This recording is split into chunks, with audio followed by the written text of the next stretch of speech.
কথা এটা শ্বেয়াৰ কৰোঁ বুলি ওলাইছোঁ বহুতে মোক কমেণ্ট কৰে ইনষ্টাগ্ৰামত মেছেজ কৰে যে বা তুমি কি পঢ়ি আছা বা কি কৰি আছা আমাৰ অসমীয়া মানুহৰ এনেও টেঙা জোল খাই বেছিয়ে ভাল লাগে নহয় জানো বিলাহী আছে যদিও মই অকণমান বেলেগকৈ খাই ভাল পাওঁ ভাবিলে আপোনালোকৰ লগত সেইটো কাৰণে মই ৰেচিপিটো শ্বেয়াৰ কৰি দিওঁ আঘাতপ্ৰাপ্ত ব্যক্তি গুড মৰ্ণিং এভৰিৱান কি খবৰ আপোনালোকৰ আশা কৰিছোঁ আপোনালোক সকলো ভালে আছে মোৰ চেনেলৰ অন্য এটি ভিডিঅ'লৈ আপোনালোক সকলোকে স্বাগতম জনাইছোঁ কালিৰ ভিডিঅ'ত দেখিলে আমাৰ পৰীক্ষা শেষ হ'ল কেনেকৈ পাৰ্টি চাৰ্টি কৰিলোঁ আৰু এতিয়া বাজিলে 9:30 আজি অকণমান দেৰিকৈ উঠিছোঁ যিহেতু পৰীক্ষা চৰীক্ষা শেষ হ'ল পৰীক্ষা কেইদিন অকণমান সোনকালে উঠা হয় আজি সুৰটো পূৰাই লৈছোঁ এতিয়া মই মুখ চুখ ধুই আহি পেলাই গৰম পানী খাবলৈ লৈছোঁ নিকিতা অকণমান শুই আছে গা পা ধুই আকৌ দেই তাৰপাছত মধুৱে চাহ খাবলৈ লৈছে বাকী কি কৰোঁ দিনটোত সকলোখিনি দেখাই যাম চাই যাব এয়া কাষৰ আণ্টিয়ে বৰা চাউল দি থৈ গৈছিলে খাবলৈ আৰু ইহঁত কেইজনীৰ মোলৈ ইমানেই বেছি মৰম মই চবতকৈ বেছি খাই ভাল পাওঁ কাৰণে সিহঁতে হেনো নাখায় কিন্তু মই দিম বাৰু খাবলৈ ইমান নহয় কাৰণে য়েছ মধুৱে মোৰ কাৰণে এতিয়া গুড় কাটি আছে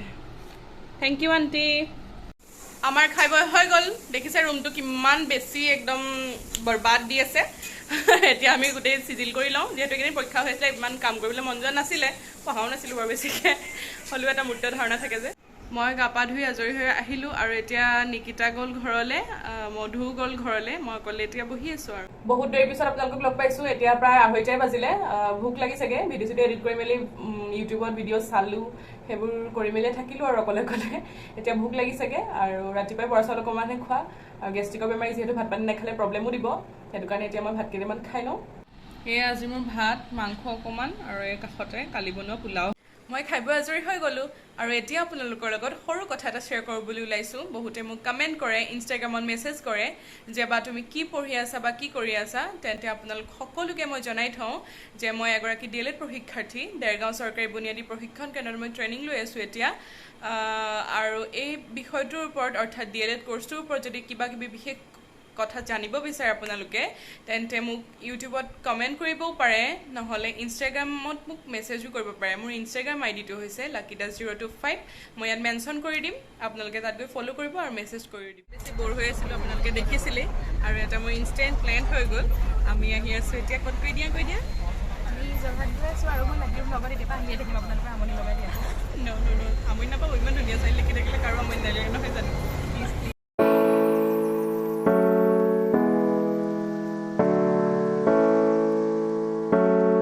আমি আহি পেলাই পাই গ'লোহি বাছৰ ট্ৰেভেলাৰত আহিছোঁ ট্ৰেভেলাৰৰ পৰা নামিলোঁ তাৰপাছত ক'লেনো গৈ আছোঁ দেখাই দিম আপোনালোকক এজনী মুনুকলি লাকিৰ চেনেলত মই আকৌ আহিলোঁ আৰু এতিয়া আজি মই লাকিক এফালে ফুৰাবলৈ লৈ আহিছোঁ আৰু তাই ক'লে তই ব্লগটো লৈ কৰি গৈ থাক চ' মই লাকিক লৈ আহিছোঁ মোৰ ছেকেণ্ডখন ঘৰলৈ মানে মোৰ মামা ঘৰলৈ মই তাইক লৈ আহিছোঁ সেয়া লাকি লাকি হা এণ্টি মাৰা তুমি সেয়া ভাল ছোৱালী সেইটোৱে সেয়া লাকি বহুত ভাল ছোৱালী তো ব'লা মই দেখাই দিছোঁ ব'লা লাকি পাই গ'লি লাকি ফালে চাই দিয়া এতিয়া মোৰ লগতে আপোনালোকেও ফুৰি যাওক মধুৰ মামায়েকৰ ঘৰখন মোৰ ফাৰ্ষ্ট টাইম আপোনালোকৰ ফাৰ্ষ্ট টাইম ঠিক আছে তেতিয়াহ'লে আপোনালোকে আমাৰ লগতে চাই গৈ দেৰি পিছত লগ পাই আছোঁ বাই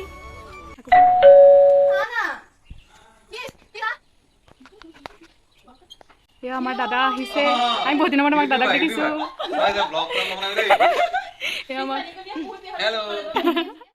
অঁ কি ভাত লৈ আহিলি যে অঁ মানে কি অ' প্ৰভু মানে কেনেকৈ এনেকুৱা হ'ব পাৰে মানুহ মাংস দেখি ভাত ৰ'ব নোৱাৰিলি তই আলহীকতো চাহ অকণমানো নিদিলি দেখিছে গাই চাহ তাহ নিদিয়াকৈ নিজে ভাত মাংস দেখি ৰ'ব নোৱাৰিলে ইমান কেনেকৈ হ'ব পাৰে মানে মানুহ ইমান মৰম তোমাৰ মোলে ৰ'বা মোক খুৱাই দিব বোলে খাই লওঁ মাংসকণ কি তুমি খোৱা আৰু ক'ত কি টেষ্টি আমি আহি পালোহি তাৰপাছতে কিবা কিবি খালোঁ খাই বৈ পেলাই এতিয়া দুইজনী অকণমান শুই লৈছোঁ মই কালিৰ ব্লগটো আপলোড কৰিছোঁ আৰু এইফালে মোৰ ব্লগ চাই আছে দেই ৰাইজে দেখাই দিবা আপোনালোকেও চাব আপোনালোকেও যোনখিনিয়ে চোৱা নাই চাই দিব দেই ভিডিঅ'টো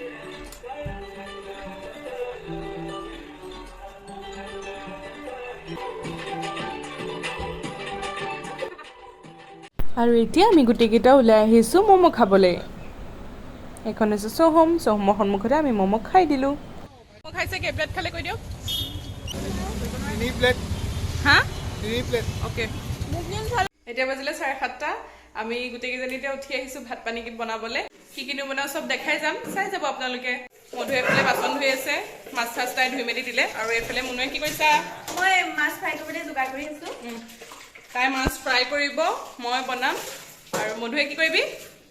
মই পেটু ভাজি বনাম আৰু লাকি মাছৰ জোল বনাব। য়েছ। অঁ মাছৰ কণীও বনাম। অ' কি হ'ল কি হ'ল? মাই গড, এই মোক পাচলি কাটি থাকোঁতে মধুৰে গোটেই হাত কাটি দিলে। কল অ' মনো কলগেট লগাই দিবা। এয়া মই মাছ ফ্ৰাই কৰি আছোঁ। কি মাছ এয়া? New blogger. এই মানে কি মাছ এইটো? মাছ মুৰ্গী আৰু বাহু বাহু অঁ বাহু মাছ এয়া ফ্ৰাই কৰি আছোঁ, মই কৰিছোঁ। ফ্ৰাইটো মই কৰি দিম, মানে খালি বনাব আমাৰ আমাৰ ইউটিউবাৰ লাকিবা। এয়া নমস্কাৰ গাইজ, মোক চিনি পাইছে হয়তো। লাইটটো আহি গৈছে। অঁ সেয়াই আৰু এয়া এয়া আঘাতপ্ৰাপ্ত আঘাতপ্ৰাপ্ত ব্যক্তি, মহিলা আঘাতপ্ৰাপ্ত। আমি বনাবলৈ এইবোৰ চব ৰেডি কৰি ল'লোঁ। বিলাহী, পিঁয়াজ, তাৰপাছত জলকীয়া, সেয়া আৰু এয়া আমাৰ মুনুৱে ফ্ৰাই কৰিছে দেই, বাৰে বাৰে কৈ আছে যাতে তাইৰ ক্ৰেডিটটো মই দিব লাগে। এয়া মাছৰ ডিম, তাৰপিছত এয়া হৈছে পেটু আৰু মাথা, সেইফালে মধুৱে বনাব সেইবোৰ, আৰু এয়া হৈছে আদা নহৰুৰ পেষ্ট। এইফালে ভাত উঠাই থোৱা আছে। ইয়াত এতিয়া মাছৰ জোল বনাম। এইফালে তাত মাছ ফ্ৰাই কৰা তেল আছিলেই, ইয়াত মই এতিয়া পিঁয়াজ দি দিম। পাঁচফোৰণ আছে। এইফালে পিঁয়াজটো অকণমানকৈ ফ্ৰাই হৈ লওক।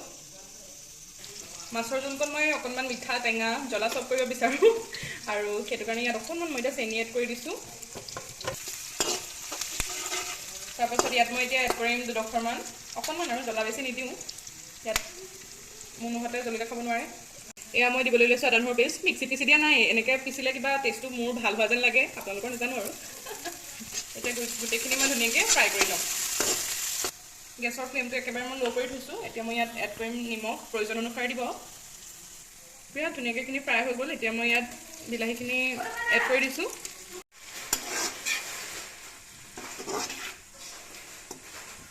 গেছৰ ফ্লেমটো মই এতিয়া হাই কৰি ল'লোঁ। এয়া ঘৰৰ হালধি একদম অকণমান এড কৰিম মই ইয়াত, নহ'লে বেছি হৈ গ'লে বেয়া লাগিব খাবলৈ।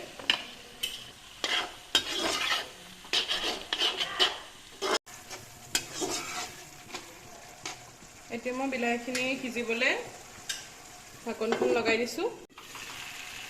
এয়া দেখিছে প্ৰায় বিলাহীখিনি গলিয়ে গৈছেগৈ, ধুনীয়াকৈ মেল্ট হৈ গৈছে। পানী এড কৰিব পৰা হ'ল আৰু অকণমান সিজি লওক এনেকৈ ঢাকন নিদিয়াকৈ। এইখিনি সিজে মানে মই ইফালে বিলাহীৰ আৰু আলু, ডিমৰ দম অকণমান বনাই লওঁ। এইফালে ডিমৰ দম বনাবলৈ মই তেল এড কৰি ল'লোঁ। গৰম হৈ উঠাত মই এতিয়া ইয়াত অলপ নিমখ এড কৰি দিছোঁ। ফাৰ্ষ্টে মই এজন মানুহৰ কাৰণে বনাম, যিহেতু ডিমটো ফ্ৰাই কৰি দিছোঁ। ডিমটো ফ্ৰাই হৈ গৈছে। একেবাৰে চিম্পুলকৈ বনাম, মছলা চছলা নিদিয়াকৈ, সেইটো কাৰণে ইয়াত অকণমান মই পিঁয়াজ সৰহকৈ এড কৰিছোঁ। পিঁয়াজ, আদা নহৰু আৰু নিমখ হালধি দিয়ে বনাম। পিঁয়াজটো ফ্ৰাই হৈ গৈছে আৰু ইয়াত মই এতিয়া অকণমান আদা নহৰু এড কৰি দিছোঁ। পটককৈ হৈ যাব এইটো, অকল আলু আৰু বিলাহী দিয়ে বনাম যিহেতু। এইখিনি এতিয়া অলপ ফ্ৰাই কৰি ল'ম আদা নহৰু কেঁচা গোন্ধটো যোৱালৈকে। বিলাহীখিনি বিৰাট ধুনীয়াকৈ গলি গ'ল। এতিয়া মই ইয়াত পানী এড কৰি দিম প্ৰয়োজন অনুসাৰে। মাছৰ জোল যিহেতু ডাঠ হ'লে ইমান ভাল নালাগে, অকণমান পনীয়া হ'লেহে ভাল লাগে, সেইটো কাৰণে মই অকণমান পানী সৰহকৈ এড কৰিছোঁ। সেইফালে মই মাছৰ জোলখিনিত পানী এড কৰি দিলোঁ।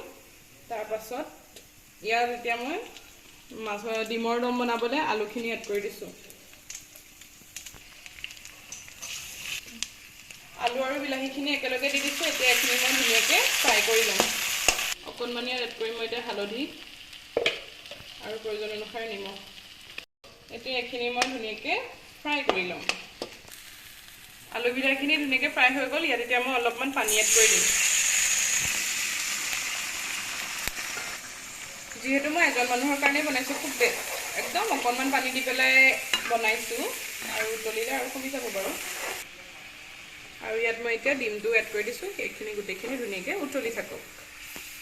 আৰু এইফালে মোৰ মাছৰ জোলো প্ৰায় উতলি গ'ল ধুনীয়াকৈ। এতিয়া মই ইয়াত মাছখিনি এড কৰি দিম। আমাৰ অসমীয়া মানুহৰ এনেও টেঙা জোল খাই বেছিয়ে ভাল লাগে, নহয় জানো? বিলাহী আছে যদিও মই অকণমান বেলেগকৈ খাই ভাল পাওঁ, ভাবিলোঁ আপোনালোকৰ লগত সেইটো কাৰণে মই ৰেচিপিটো শ্বেয়াৰ কৰি দিওঁ। ইয়াত এতিয়া মই এড কৰিম অকণমান কাজি নেমু। বনাই চাবচোন, বিৰাট বেছি টেষ্টি লাগে দেই খাবলৈ। প্ৰথমতে মই নিমখবোৰ কমকৈ দিওঁ, বেছি হ'লে যিহেতু বেয়া লাগে, কমকৈ হ'লে অলপ দি ল'ব পাৰি। সেইটো কাৰণে এতিয়া মই আকৌ নিমখ অকণমান ইয়াত এড কৰি দিছোঁ। 2খন তৰকাৰীতে মই নিমখ চিমখ চব চেক কৰি ল'লোঁ। এতিয়া এইখিনি উতলি থাকক আৰু ধুনীয়াকৈ ল' ফ্লেমত। ডিমৰ দমটো প্ৰায় ৰেডি হৈ গ'ল। এতিয়া মই কাঢ়ি দিম বাতি এটাত। মধুৱে ইয়াতে বনাব। কি বনাবি তই কৈ দে? মাছৰ পেটু। সেইফালে মই মাছৰ কণীটো ভাজি ল'লোঁ আৰু এই মধুৱে মাছৰ পেটু ভাজি বনালে। এয়া মামা আৰু মামীয়ে খাবলৈ লৈছে আগতীয়াকৈ। অঁ, মনুৱে দি আছে, ছাৰ্ভ কৰিছে তাই। অঁ, মামী গাটো অকণমান বেয়া, সেইটো কাৰণে আলু পিটিকা, আলু আৰু জালুকৰ পিটিকা। অঁ, খাওক খাওক। ইউটিউবত মামা কেনেকুৱা লাগিছে? খাই কৈ দিয়ক। মাছৰ টেঙা কেনেকুৱা হৈছে? মজা হৈছে। বনাইছে কোনে? ধুনীয়া হৈছে। অঁ, আৰু মাছৰ ডিম দিবা কেনেকুৱা? সেয়া মই বনাইছো হা, খাই পেলাই ক'ব কেনেকুৱা হৈছে। ভাল হৈছে।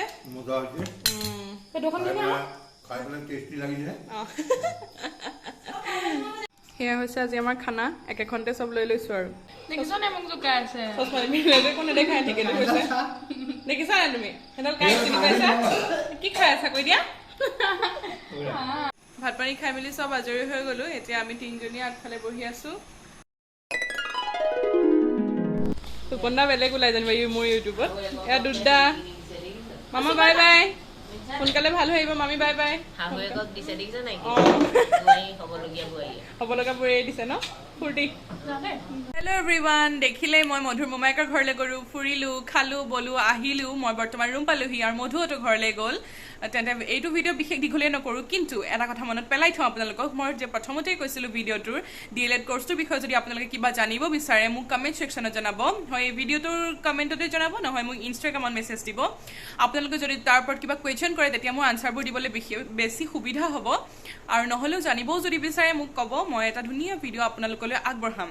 আৰু এইটো ভিডিঅ' বেছি দীঘলীয়া নকৰোঁ। যদি ভিডিঅ'টো চাই ভাল পায় লাইক, কমেণ্ট এণ্ড শ্বেয়াৰ কৰিব আৰু চেনেলটো ছাবস্ক্ৰাইব কৰি দিব। বাই।